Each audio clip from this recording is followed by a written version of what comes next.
beg of you, rise. Mother, wouldst thou truly lordship sanction in one so bereft of light? Another soul guided by kindly Mikola. Challenging a god is no small matter.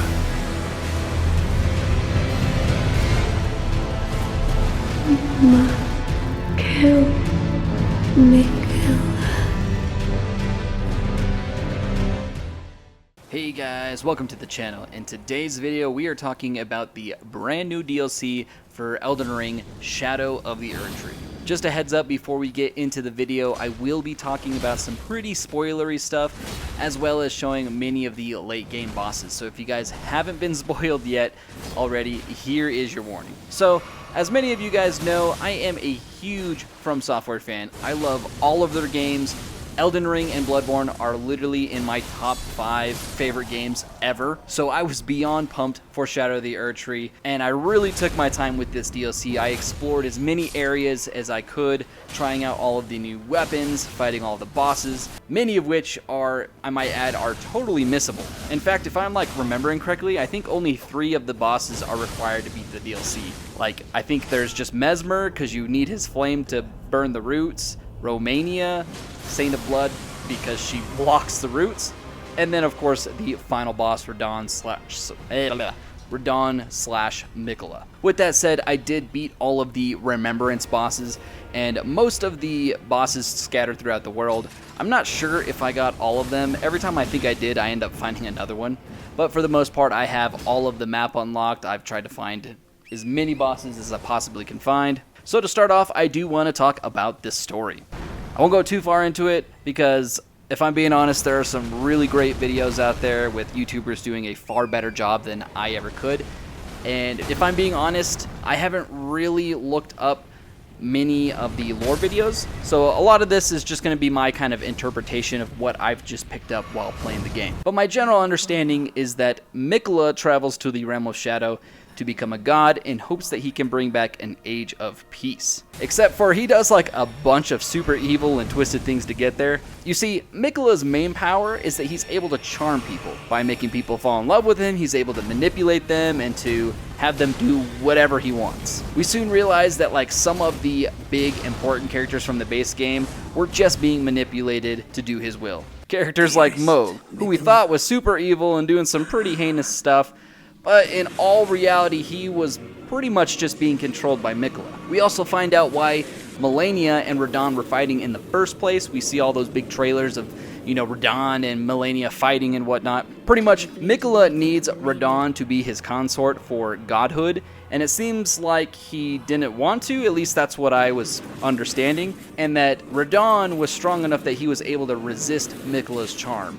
And that didn't sell too well with Mikola, so he sends his sister there, Malenia, to kill Radahn. Malenia was not able to actually beat Radahn, so in one final ditch effort, she does the Scarlet Rot Blossoms and basically just nukes Radahn along with all of Caelid. When I think back at it, Mikola's whole plan actually probably would have failed if it wasn't for us unintentionally doing exactly what Mikola would have needed. We defeat Radahn during the festival, and Mikola takes his soul, and then we defeat Mohg, who is being controlled by Mikola at this time, to go to the Shadow Realm. And after doing so, Mikola puts Radahn's soul into Mohg's body, and if I'm being honest, at first I thought this was kind of weird. I thought, well, why would you do that? And the more I thought about it, and this is just my own headcanon here, I just thought the reason was that so that Mikola can more fully control Radahn, as his soul is in a weaker body like Mohg's, and he already had full control of Mohg already, and not Radahn,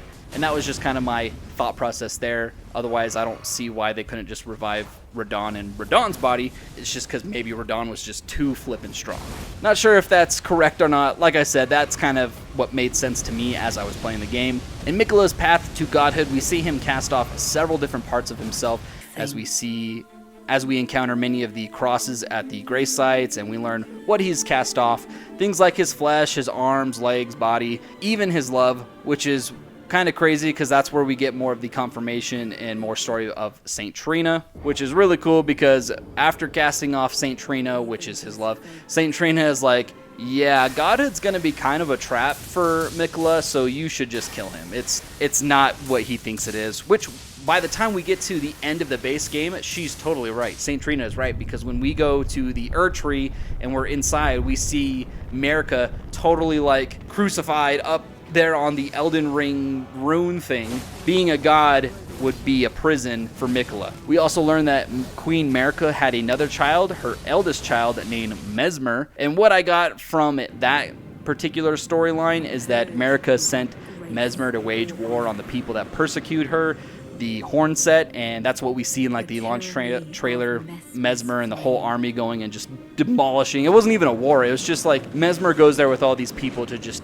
eradicate the horn set from the face of the earth. And from what I understood, it seems that Mesmer had gotten so powerful that Queen Marika was just afraid of him, so she's like, nah, we gotta trap you in the Shadow Realm. And then she proceeds to erase all history and all mention of him outside of the Shadow Realm, which is really a bummer because Mesmer was so cool. That's one thing that I want to say, is that the whole time I just thought that Mesmer was going to be the main boss. He's on the cover art for it. All the trailers indicated that it was him, and I thought it was going to be us basically teaming up with Miquella to take down Mesmer. Nah, Mesmer and Miquella do not give a crap about each other. It's like they both exist in this same Shadow Realm, but they don't care about any of their intentions. Like, Mesmer's just doing his own thing, and Miquella's doing his own thing. I think if Mesmer were to find out what Miquella's actually doing, I don't know if he'd be on board with it, but regardless, we have to take them both out. There's also a bunch more lore to it that, like I said, I'm not going to get too much into it. This was just kind of my basic understanding without watching any of the videos, and this is just me playing the game, reading some of the descriptions, some of the dialogue with some of the NPC characters. And that is one thing that I will say, and this also goes for the base game as well, is that the story here seems a little bit easier to piece together than most of the From Software games. Like, granted, there is a lot of vagueness, and there's a lot of things that even to this day, I'm like, I still don't understand, and when I watch a video, I'm like, okay, yeah, that makes sense. But I kid you not, I played like Dark Souls 3 and Bloodborne, and there's a lot of stuff that just went completely over my head. So for the most part, I do think that Elden Ring and extension Shadow of the Erdtree, the DLC, is just a lot easier to put the pieces together than your typical From Software game. Granted, still not the best, it's very vague storytelling, but much easier in my opinion. Shifting gears here, I do want to talk about the difficulty, as I know it's a big talking point right now on pretty much all of the social medias. First of all, this DLC is freaking hard. I agree to that. Most of the bosses are some of the hardest bosses From Software has ever faced. I have ever faced. Even being harder than many of the base game bosses. I would say that 90% of the bosses in the Shadow of the Erdtree DLC are harder than anything you face in the base game. Hands down. And if I'm being honest, I am not surprised even one bit, honestly. I was hoping that they would ramp it up. I was hoping they would make it more difficult. All of their past DLCs have always introduced their game's hardest boss. And like, for example, Dark Souls 1, the hardest boss in my opinion was Manus, which was a DLC boss. Dark Souls 2 had the Fume Knight, Bloodborne, or for Nefkaz. Dark Souls 3, I think, had quite a few really hard bosses. Freya was really hard. Midir, the dragon, was insanely hard. And of course, Slave Knight Gale. So my point is that all of their hardest bosses for that particular game always came from the DLC. So when they announced that the DLC was coming, I already knew, I expected that the DLCs were going to be much harder than anything in the base game. That's just always how it's been. I think back on like Dark Souls 3, when you get to the Ring City, that whole little area is much harder than like any area in the game.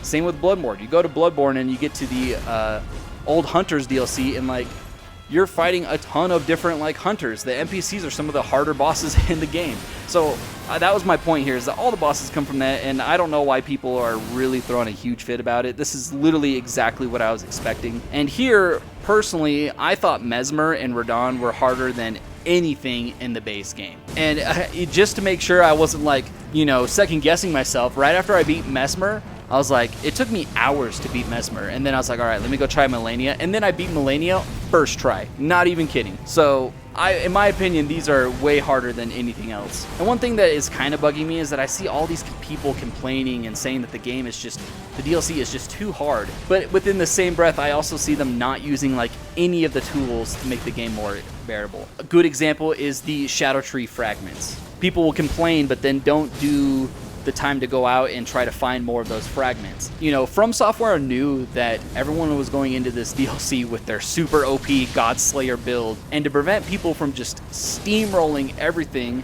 your character is automatically nerfed. And so you have to go explore and find more of these Shadow Tree fragments so that you actually do more damage and take less damage while at the same time.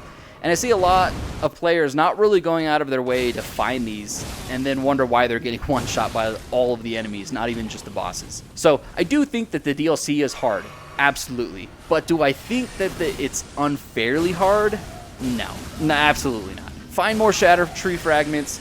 Don't be afraid to change your build. There's plenty of the larval tiers within the base game, and I believe I found quite a few. I found like 6 or 7 even within the DLC just by exploring. So there's plenty of these larval tiers that you can go and respec your build if you want. Do those things, use your spirit summons, and you'll have a much bearable time, I promise you. I'd also say to try out a lot of the new weapons. A lot of these new weapon classes are just insanely good. For me personally, I found like this Dragon Hunter Katana, I believe is what it was called, and I used that for a good chunk of the DLC. It just did so much damage with its Ash of War onto pretty much everything, and it even does more damage towards dragons. Now, for my favorite part of the video, let's talk about the bosses. A friend and I were playing together, and he had said something along the lines where he saw something where every player has like 3 bosses that they struggle with more than anything else, and it seems that everyone has those 3 bosses. Everyone's top 3 bosses that they struggle with are always different, and after mentioning the bosses that he said, ours were slightly different, with obviously the last boss being in our top 3 bosses. But when I thought about mine, for me personally, I think the hardest boss for me was Mesmer. And I kid you not, I literally spent like 5 total hours trying to beat him across like a few different days, and I was just getting my butt kicked. Now with that, I do think that there are a few factors that contribute to that. I ran into Mesmer super early in my playthrough, and I didn't have a whole lot of Shadow Tree fragments, and I get about halfway, half his health done before I ended up dying. So I left, I explored, I found more Shadow Tree fragments, I leveled up.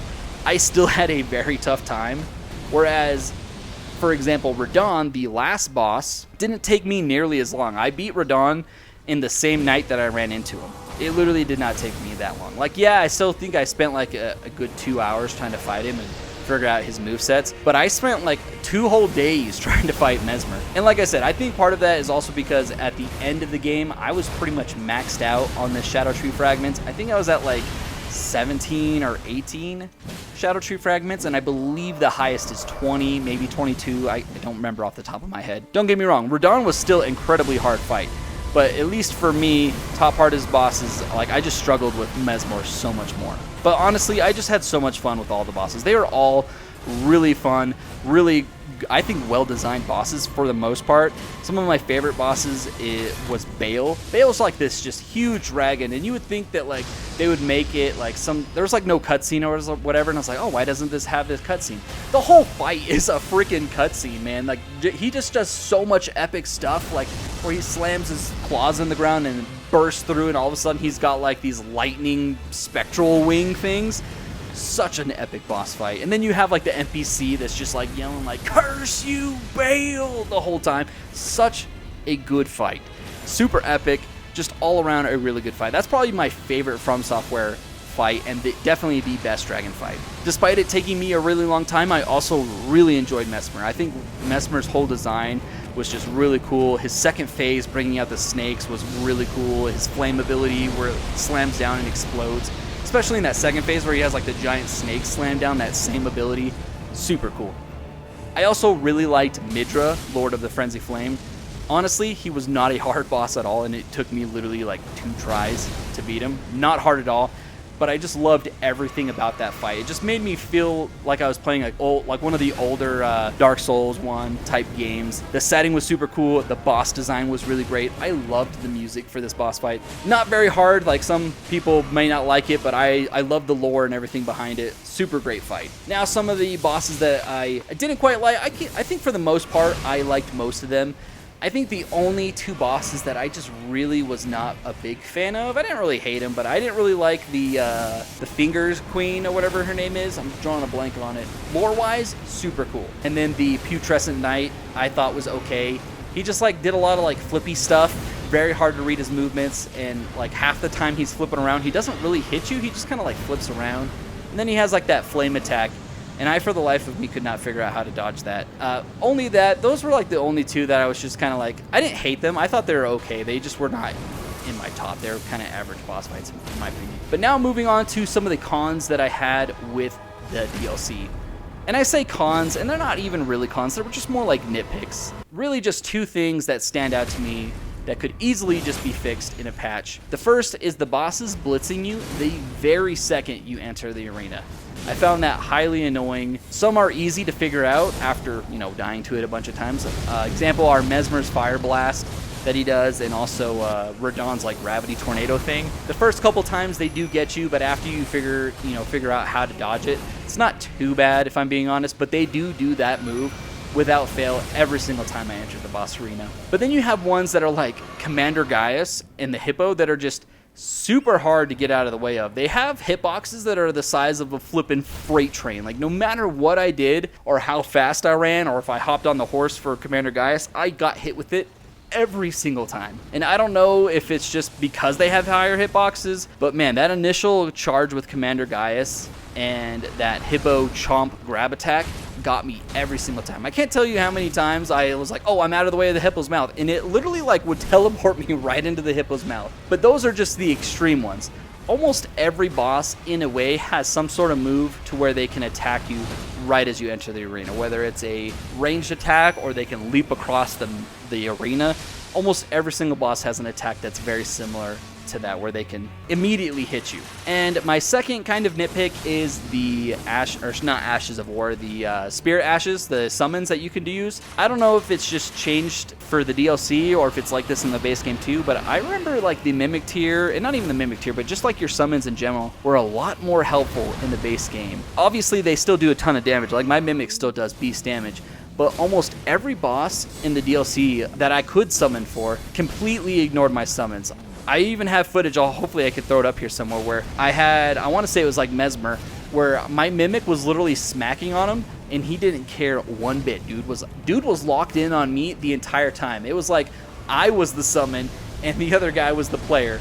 So half the time I'm summoning my Mimic so that the boss can chase me around, and take aggro while he chips away at it. So I just found that kind of annoying, just because I felt like in the base game, your Mimics actually helped you drag aggro just a little bit. It just felt like most of the time that your summons were just completely ignored for the most part.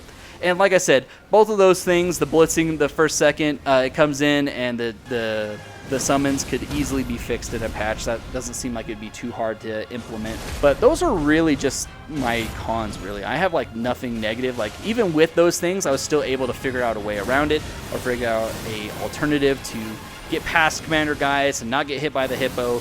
Those were just kind of annoying things, but they're just nitpicks, like I said. It wasn't necessarily like I hated it. But other than those things, I just don't really have anything negative to say about the DLC. Moving into my final thoughts. I had an absolute blast with Shadow of the Erdtree, and I'd go as far to say it's the best DLC I've ever played.